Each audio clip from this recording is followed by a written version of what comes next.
We've been covering the Dark Crisis event and the lead up to it here on the channel. Obviously, we're kind of there. The Justice League are dead in Justice League 75.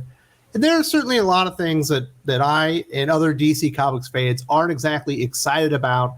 It hasn't even been 2 years since the last Crisis event. We know that they're trying to force a new Justice League down our throats, so they've been kind of working up to that for the last 18 months or so. But today I'm going to talk about some of the things that it appears that Joshua Williamson and DC Comics are doing right when it comes to Dark Crisis. And I should probably only say Joshua Williamson because I'm kind of hearing behind the scenes that he's like a one-man wrecking crew when it comes to Dark Crisis.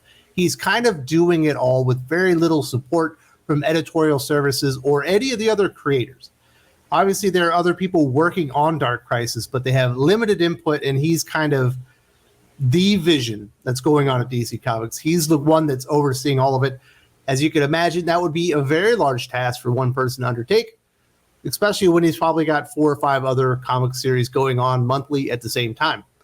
So there are a few things I think Joshua Williamson is doing or is planning on doing, or it appears that he's doing, that I think are going to sit really well with DC Comics readers. Certainly one thing that's worked in the past is working on nostalgia, and it definitely looks like we're going to get a heaping pile of nostalgia. Now that the Justice League are gone, there are some really important characters that people love that are going to get highlighted. The only problem, I don't know if it's a problem, I guess it depends on the reader, is I think we have not seen anywhere close to the final death tally when it comes to major DC Comics heroes. But I think he's going to highlight some of these heroes, these important heroes like a Nightwing, Hal Jordan, and others, and really kind of elevate them, put them in classic battles, and really show why they're amazing before he kills them off and they come back before the end of the event.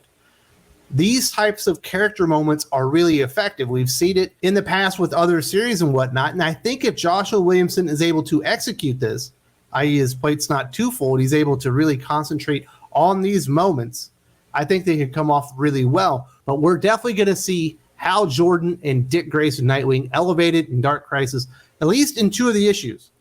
Now I have some details about that.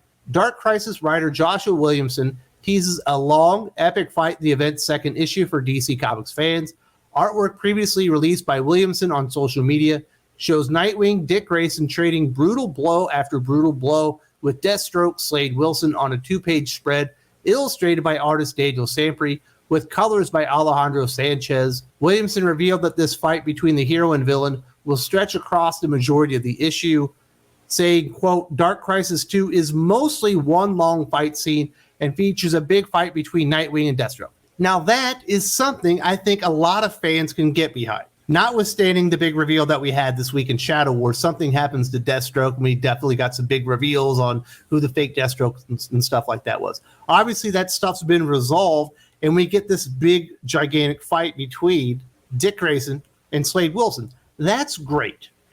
Slade Wilson has been treated like this weird anti-hero. He should just be a villain. He's one of DC Comics' real badass villains, and he was for a really long time. But I don't know, they just kind of made him a joke, and everyone kicked his ass, and now he's kind of struggling to be a good guy, or isn't he a good guy? Or maybe he should be a good guy, but he really shouldn't be a good guy. And they've been doing this willy won't he thing with Deathstroke for quite a few years now, and I like them embracing his villainous side. Dick Grayson and the Teen Titans versus Deathstroke is one of the premier antagonistic relationships in all of DC Comics. I'm glad that they're celebrating it, and I'm imagining that we're going to see all those original Teen Titans characters, and it's going to be a big send-off. We kind of know, because it's been rumored or somewhat spoiled, that the end result will not be all that good for Dick Grayson, if you know what I'm saying.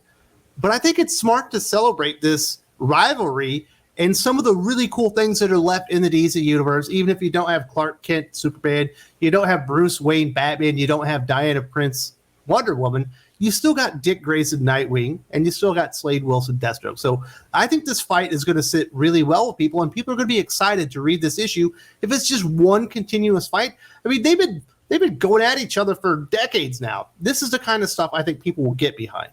What exactly will prompt the battle between Nightwing and Deathstroke remains to be seen, though Williamson hinted that it will stem from a major death in Dark Crisis #1.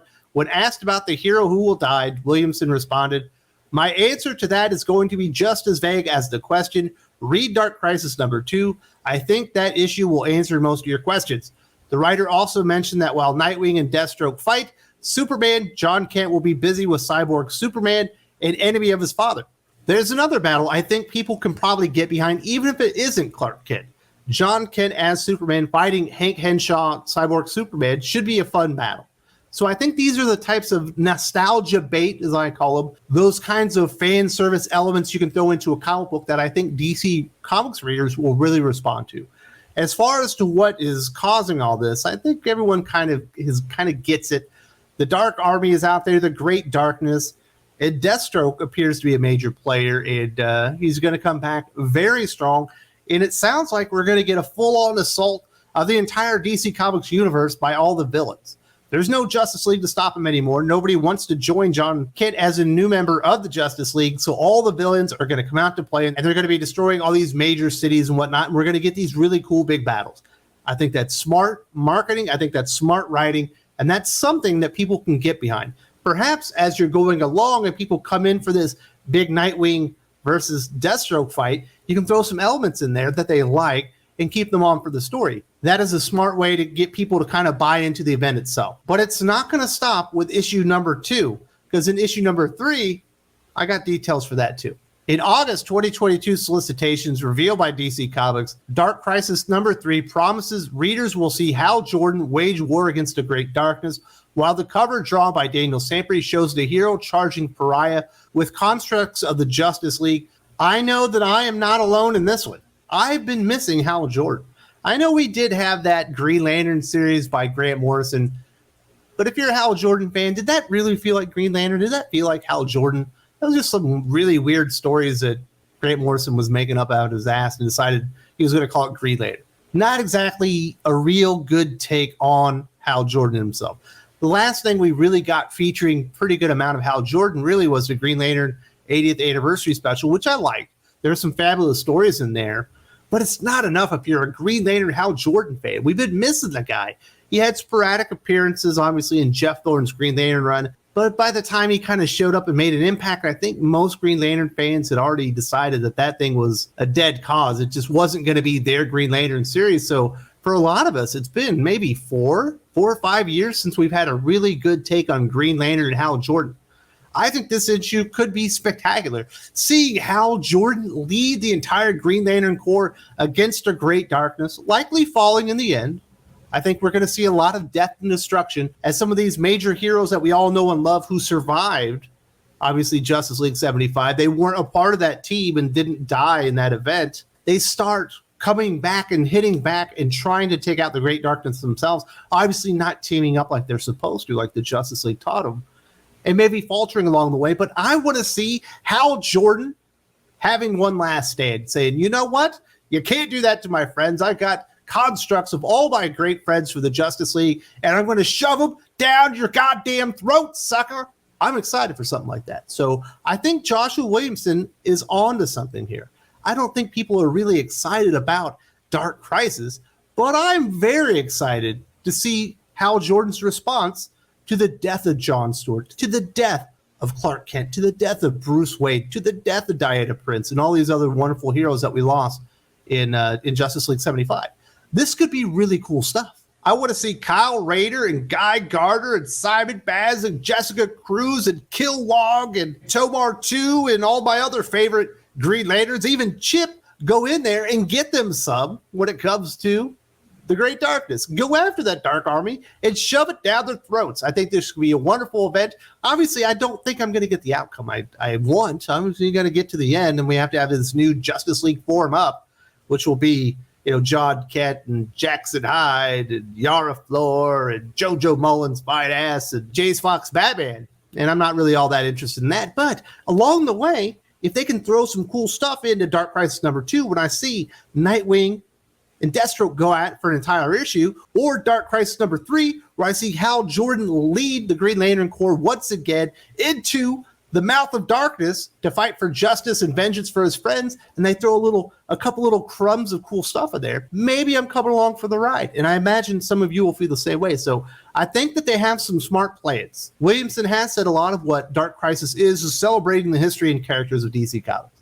I think by the end, that's not going to be what it's all about, but certainly at the beginning, it seems like they're going to be doing a lot of fan service, a lot of nostalgia bait, And I'll be quite honest, I'm probably going to come in as a customer just to see what these things are all about.